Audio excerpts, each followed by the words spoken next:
In a perfectly ordered animated city where every building looks clean, every smile looks practiced, and every day begins with the same soft bell, a small 3D cartoon character named Eli wakes up and follows the routine he has never questioned, brushing his teeth to the rhythm of the bell, walking identical streets with identical people, working a job he doesn't remember choosing, laughing at jokes he doesn't find funny, and feeling tired without knowing why, until one morning, as the bell rings.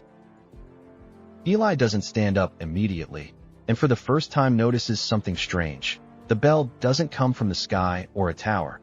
It comes from inside the city itself, vibrating through walls and people like a shared heartbeat. And when Eli asks a stranger who controls it, the stranger smiles politely and says, "Why would anyone need to?"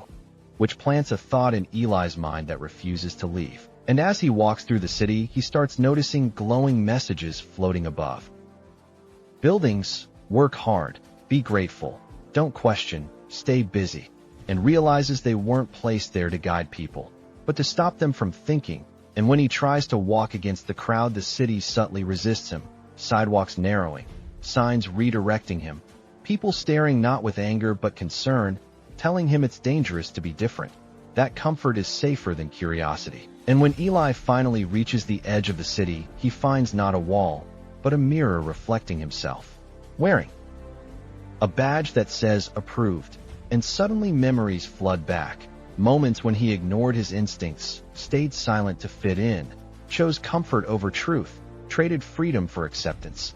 And the city responds to his awareness by changing, colors dulling, smiles freezing, routines glitching, revealing that the city is powered not by machines but by belief.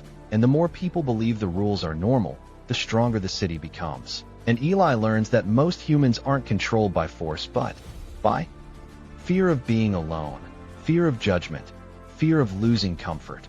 And as he walks deeper, he finds rooms where cartoon characters sit happily in golden cages that look like homes, offices, relationships, and routines.